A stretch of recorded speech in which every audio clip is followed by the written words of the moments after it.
Eh bien, bonsoir à toutes et à tous et bienvenue dans cette toute nouvelle vidéo ASMR. Je suis vraiment très content de vous retrouver ce soir pour parler de Dragon Ball Daima. Et ça fait depuis un bon petit moment que j'ai pas fait de vidéo, mais voilà, de temps en temps, je reviens de temps en temps lorsque les conditions de tournage sont idéales. Lorsque j'ai vraiment toutes les conditions réunies, eh bien je peux réussir à trouver la motivation, l'envie, l'idée de tourner une vidéo. Et c'est le cas aujourd'hui, puisque j'imagine que vous n'êtes pas sans savoir qu'actuellement il y a la diffusion d'un nouvel animé Dragon Ball. Et voilà, Dragon Ball c'est quelque chose de très important dans le monde de l'animation.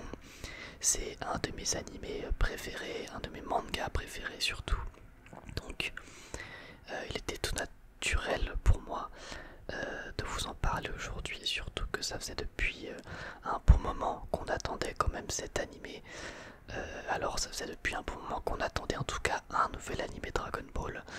C'est vrai que lorsque celui-ci a été annoncé, lorsqu'on a vu les premières images, eh bien beaucoup de gens étaient extrêmement sceptiques, pour rester poli, car en réalité les gens étaient même beaucoup plus virulents que ça. Lorsque ça avait été annoncé, lorsqu'on a vu le premier trailer, qu'on avait pu voir de quoi est-ce qu'il allait s'agir, et bien beaucoup de personnes étaient déçues, mais dans tous les cas, si on parle en termes général, ça faisait depuis un long moment qu'on n'avait pas eu un réel animé Dragon Ball. Et donc, moi personnellement, j'étais quand même assez enthousiaste lorsque ça avait été annoncé. Je trouvais que dans le trailer, l'animé était relativement magnifique. On avait une super animation, de très belles couleurs, de très beaux designs. Donc j'étais quand même enthousiaste. Et puis force est de constater que depuis quelques temps, depuis que c'est sorti, voire même un petit peu avant, les gens ont quand même commencé à se dire qu'on pouvait lui laisser une chance. Enfin en tout cas pour certaines personnes, car certaines autres personnes, elles ne sont toujours pas convaincues. Et bon, ça peut se comprendre, ça peut s'entendre, mais voilà, en tout cas à titre personnel, sachez que je trouve que c'est quand même vraiment très qualitatif. Je passe vraiment du bon temps lorsque je regarde cet animé. En fait, je trouve qu'il y a une super bonne vibe. Je prends vraiment, je suis vraiment content. Voilà, quand je regarde ça tous les vendredis soirs, je trouve que c'est vraiment une super sensation. Voilà, tu te cales devant un animé Dragon Ball qui est pas full sérieux certes, mais qui justement est assez léger et permet de se détendre, mais tout en apportant quand même bien, une dose d'aventure, une dose de mystère et une dose de Dragon Ball à l'ancienne, hein, tout simplement. Je trouve que si vous êtes fan du Dragon Ball à l'ancienne quand Goku était petit, bah, on se rapproche quand même pas mal de cette vibe là. On n'y est pas totalement évidemment, mais je trouve qu'on se rapproche quand même de ce côté là qui personnellement me plaît beaucoup. Déjà bon, on va parler du plus évident, mais l'animation et la direction artistique sont vraiment magnifiques. Je trouve que c'est hyper propre, hyper léger, c'est un travail très bien peaufiné, ça se sent. Alors je sais plus s'il y aura 20 ou 50 épisodes, c'était ça les rumeurs. Je pense que ça sera plutôt 20 épisodes parce que vu la qualité de la production et puis compte tenu aussi tout simplement de l'aventure en cours, de l'intrigue en cours, je pense que ça durera plutôt sur 20 épisodes. Ça me paraît même déjà être pas mal, hein, à vrai dire. Si j'avais dû à la louche, j'aurais même plutôt allé sur 12 ou 15 épisodes, mais a priori ce serait 20. Donc on verra bien, mais en tout cas, voilà, je trouve que visuellement, pour l'instant, alors évidemment il n'y a que 4 épisodes, et c'est vraiment un avis sur ces 4 premiers épisodes là, parce que j'avais très envie d'en parler tout simplement. Mais voilà, visuellement, pour moi c'est très réussi, et c'est déjà un bon point, n'empêche quand on y pense, avoir du très beau Dragon Ball. Alors on en a eu récemment, entre guillemets récemment, bien sûr grâce au film. Voilà, le film Dragon Ball Super Broly était quand même super beau visuellement. Même Dragon Ball Super Hero, qui certes était fait en CGI, et ben avait une superbe animation. Au final ils avaient fait du très bon travail, même si je préfère la 2D tout de même, mais voilà.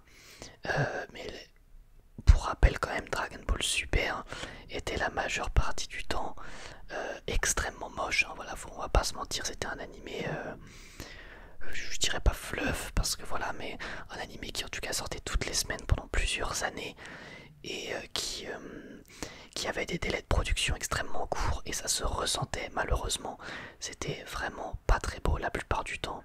Alors bien sûr, il y avait certaines scènes, certains moments absolument exceptionnels, on peut penser au moment où Végétaux Blue arrive, ou encore le moment où il y avait voilà au tournoi du pouvoir avec Goku Ultra Instinct, où là effectivement c'était magnifique, c'était exceptionnel, on avait une animation de fou qui vraiment allait parfaitement avec le côté absolument épique des événements.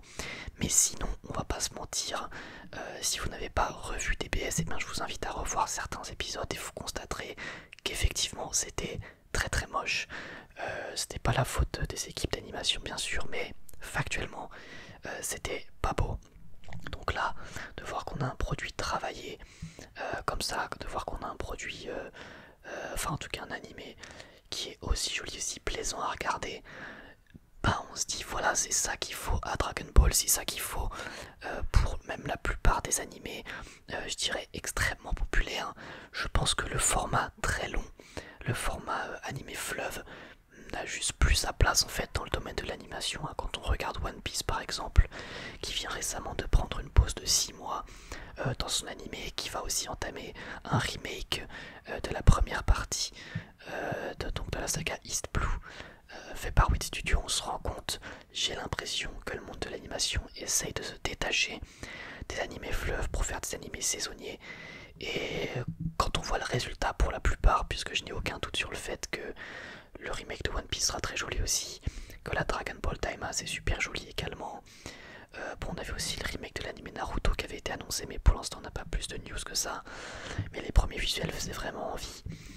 Quand on voit tout ça, on se dit que l'animation fleuve n'a plus vraiment d'intérêt, à mon sens en tout cas. Bon là je suis parti complètement sur un autre débat, mais c'est aussi ça les joies des vidéos non écrites. Enfin bref, maintenant pour parler des personnages, parce que c'est quand même très important, bah déjà on va parler de Goku. Je le trouve vraiment très sympa dans cette série. Alors évidemment ça se voit qu'ils l'ont rendu assez naïf, assez enfantin pour coller avec son apparence et pour coller avec l'esprit de la série. Pour moi ça pose pas spécialement de problème du moment que tu ne trahis pas le personnage, et bien ça ne pose pas de problème. Et pour l'instant le personnage n'a pas été trahi. On a vu qu'il savait quand même réfléchir un petit peu, qu'il savait quand même être sérieux lorsqu'il fallait être sérieux. Évidemment c'est que sur 4 épisodes, donc un peu dur de juger, mais même de ce qu'on a vu dans les trailers, il y a quand même des moments où il semble voilà un petit peu s'énerver, et pour moi ça colle bien avec encore une fois l'esprit de la série et comment est-ce que Goku doit être. Faut pas oublier que c'est quand même une série un peu plus légère, donc ça ne m'étonne pas et ça ne me dérange absolument pas que Goku soit un petit peu plus naïf, un petit peu plus enfantin. Je trouve ça plutôt mignon et plutôt sympa. Voilà, je trouve pas que ça soit un défaut à proprement parler, même si je sais que pour certains peut-être, eh bien que ça ne leur plaira pas. Mais écoutez, je pense que c'est encore une fois une question de goût.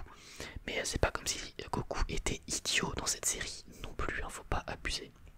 Ensuite, le personnage de Kaioshin, je n'ai honnêtement pas grand chose à dire dessus, il est fidèle à lui-même et plutôt cool aussi. Et puis du coup on a le nouveau personnage de Glorio que je trouve vraiment sympa. Alors on sent qu'il cache quelque chose, voilà, qu'il a un plan derrière la tête, qu'il a peut-être un secret, peut-être un background qu'on aura envie d'explorer. Pour l'instant on n'en sait pas beaucoup plus, mais honnêtement je trouve le personnage plutôt sympa, plutôt charismatique. Et voilà, j'ai très envie de le tester dans Sparking Zero lorsqu'il va arriver. Enfin, je pense qu'il sera disponible par DLC, donc on va voir si je le paye ou pas, je ne sais pas, mais bref, là c'est complètement autre chose. D'ailleurs, n'hésitez pas à me dire si vous voulez faire une vidéo sur Sparking Zero, ça pourrait être sympa. Et voilà, sinon au niveau du scénario... ah non, avant, dans le niveau personnage, je voulais parler du personnage de Goma aussi, que je trouve extrêmement Toriyamesque, si je puis dire ça comme ça. Je trouve que c'est typiquement le genre de personnage que Toriyama aime faire, c'est-à-dire un personnage petit, un peu rigolo, un peu caricatural, mais qui, on le sent, est quand même peut-être assez puissant, assez menaçant.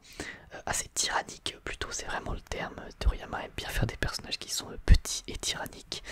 Je pense que vous voyez de qui je parle. Et là on a l'air d'être là-dedans dans un personnage vraiment assez caricatural, assez drôle. En plus j'aime beaucoup son design, je le trouve vraiment marrant. Et voilà, pour moi on est sur un personnage typique de Toriyama. Franchement je le trouve cool. Mais j'ai hâte d'en voir plus sur, on va dire, ses capacités, ses pouvoirs, et de quelle manière est-ce qu'il va être vraiment menaçant, parce que même si c'est un animé léger, nul doute qu'au bout d'un moment il sera très en tout cas, sera assez menaçant. Et après il y a aussi l'autre Namek, le vieux Namek, qui selon pas mal de théories pourrait être le véritable antagoniste de l'animé, ce qui n'est pas impossible, hein. Je pense que c'est totalement plausible. Surtout qu'on a vu que dans le dernier épisode, il y avait des espèces de gendarmes qui prenaient de l'énergie vitale à certains habitants, donc c'est possible qu'ils veuillent le subtiliser pour pouvoir rajeunir un peu à la Piccolo Daimao. On verra bien comment ça va se passer, mais en tout cas, voilà, pour parler du scénario maintenant, on va pas se mentir, c'est un scénario qui est relativement classique pour l'instant. Là ça fait depuis 2 épisodes qu'ils sont en train de marcher dans le royaume des démons. Je suis d'accord sur le fait que peut-être qu'au prochain épisode il va falloir que ça s'accélère. Néanmoins pour autant, je ne m'ennuie pas du tout devant les épisodes, je trouve que le rythme est quand même correct. Je suis d'accord, hein, sur le fait qu'il va falloir que les événements avancent un petit peu dès le prochain épisode. Mais pour autant, du moment que je m'ennuie pas devant, c'est quand même très bon signe. Le scénario est plutôt simpliste. J'ai même envie de dire que pour l'instant, bah en fait on connaît pas réellement. Quoique si depuis l'épisode 4 on apprend du coup que les enjeux réels ça va être de battre les Tamagami, je crois qu'ils s'appellent. En tout cas ceux qui protègent les Dragon Ball du royaume des démons. Donc c'est ça qui va créer le côté action, le côté vraiment aventure. Donc ça évidemment on a bien hâte de voir ça. Et puis en plus il y a pas mal de ressorts scénaristiques qui nous attendent. On a vu qu'il y avait des insectes qui allaient permettre d'avoir des capacités, et notamment la capacité de fusionner. Donc on sait qu'on va avoir une nouvelle fusion dans cet animé là. Donc il y a un côté un peu excitant et un peu un petit peu on va dire, je suis assez curieux de voir comment ils vont utiliser ça. Donc voilà, c'est tout plein de choses comme ça qui vont développer le lore de Dragon Ball. Et je trouve que développer le lore Dragon Ball, c'est quelque chose qui manquait depuis plusieurs années quand même. Donc je suis très content de voir qu'on parle là-dessus, sur un développement de lore, développement d'univers. Franchement, je trouve ça super cool, car ça me donne vraiment envie de voir la suite, pour en apprendre plus, pas tout simplement sur l'univers Dragon Ball. Je trouve ça trop cool. Donc voilà, pour l'instant, écoutez, Dragon Ball Daima, c'est complètement validé de mon côté. Je trouve que c'est très bien de faire un animé vraiment basé sur l'aventure, sur l'exploration. Et puis en même temps, on développe aussi les personnages qu'on connaît déjà, mais on développe surtout l'univers, le royaume des démons. On nous raconte quelque chose de nouveau. Et en plus, on sent qu'il y a la patte Toriyama. Là-dedans, on sent vraiment qu'il a mis du cœur dans ce projet. Ça se ressent et ça fait vraiment extrêmement plaisir. Donc voilà, globalement, pour mon avis sur les premiers épisodes de Dragon Ball Daima. J'espère que cette vidéo vous sera plu, que ce retour vous plaira. À titre personnel, voilà, c'est vraiment un plaisir de tourner cette vidéo quand il y a vraiment toutes les conditions réunies, quand il y a un petit peu de calme, ça fait plaisir. Et puis n'hésitez pas à me dire ce que vous avez pensé de cette vidéo, mais surtout ce que vous avez pensé de Dragon Ball Daima jusqu'à présent. Est-ce que vous aimez, est-ce que vous êtes déçus? Voilà, j'ai hâte de vous lire en commentaire. Et comme d'habitude, je vous remercie beaucoup pour tout le soutien que vous m'apportez, même quand je ne suis pas là. Sachez que je vois et que je lis tous vos commentaires, et que ça me fait vraiment très plaisir. Et je vous remercie à nouveau, et moi je vous dis à la prochaine. Prenez soin de vous.